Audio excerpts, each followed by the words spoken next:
नमस्कार। चलिए आज यूरोप के भूगोल को एक नए नजरिए से समझते हैं, परत दर परत, खास तौर पर आपकी तैयारी को ध्यान में रखते हुए।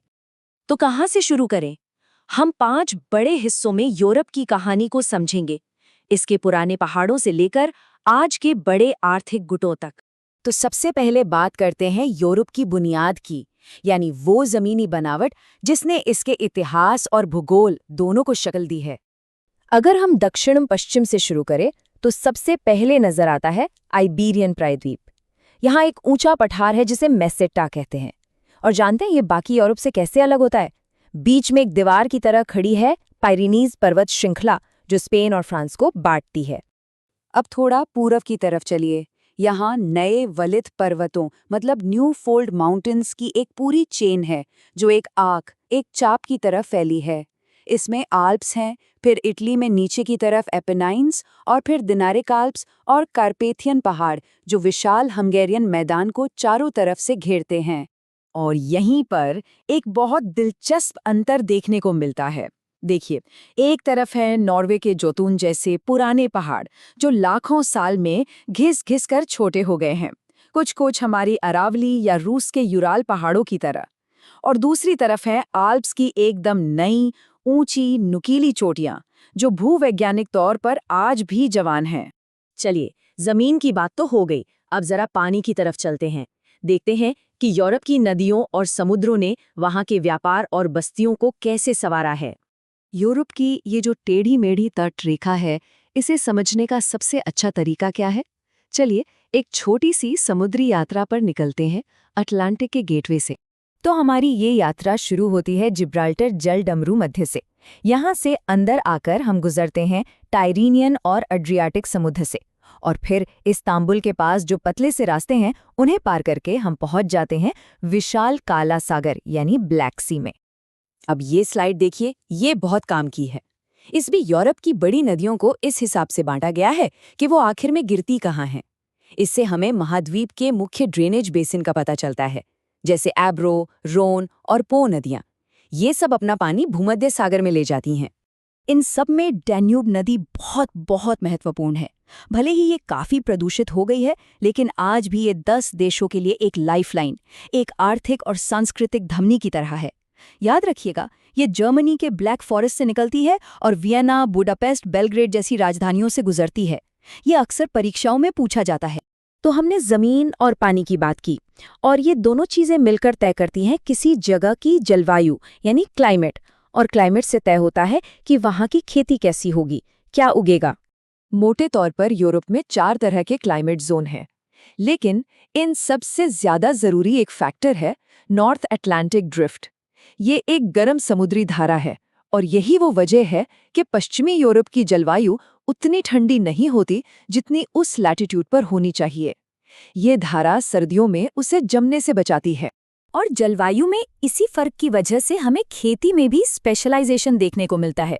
जो दक्षिणी इलाके हैं वो अपनी शराब, जैतून और खट्टे फलों के लिए मशहूर हैं।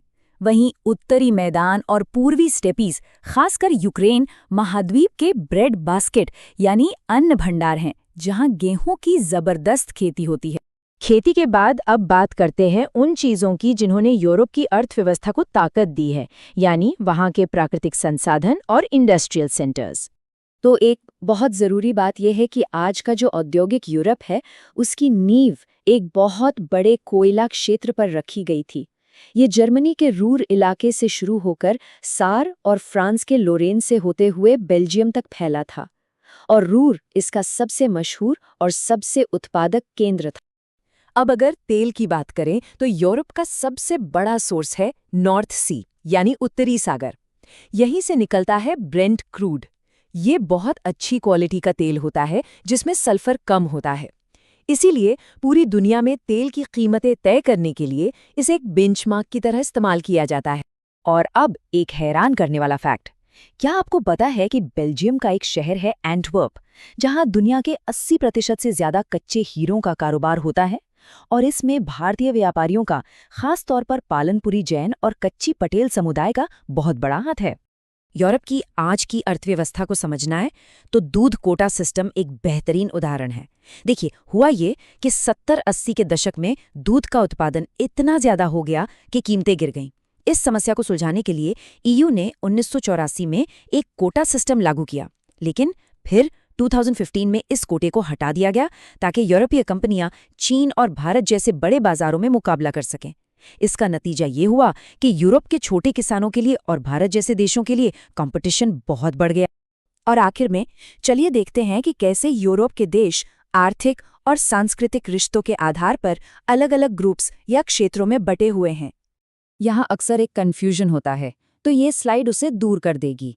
देखिए, जब हम स्कैंडिनेवियन कहते हैं तो हमारा मतलब सिर्फ 3 देशों से होता है, डेनमार्क, नॉर्वे और स्वीडन, जो भाषा के आधार पर जुड़े हैं। लेकिन जब हम नॉर्डिक कहते हैं तो ये एक बड़ा ग्रुप है जिसमें इन 3 के अलावा फिनलैंड और आइसलैंड भी शामिल हो जाते हैं।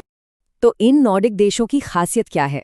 एक तो यहाँ का ह्यूमन डेवलपमेंट इंडेक्स बहुत हाई है। ये ग्रीन टेक्नोलॉजी में लीडर हैं। यहाँ के टैगा जंगलों की वजह से लकड़ी और कागज उद्योग बहुत मजबूत है। हाँ, डेनमार्क इसका एक अपवाद है जो डेयरी उत्पादन में आगे है। और नॉर्वे, ये तो पश्चिमी यूरोप में पेट्रोलियम का सबसे बड़ा खिलाड़ी है। और फिर आता है बेनेलक्स। ये बेल्जियम, नीदरलैंड और लग्जमबर्ग का एक बहुत मजबूत आर्थिक गुट है। और दिलचस्प बात यह है कि यही गुट आगे चलकर बनने वाली यूरोपीय संघ की नींव के पत्थरों में से एक था। तो इसी के साथ यूरोप का हमारा ये भौगोलिक दौरा खत्म होता है। लेकिन ये हमें एक बड़े सवाल के साथ छोड़ जाता है। भूगोल कभी एक जैसा नहीं रहता।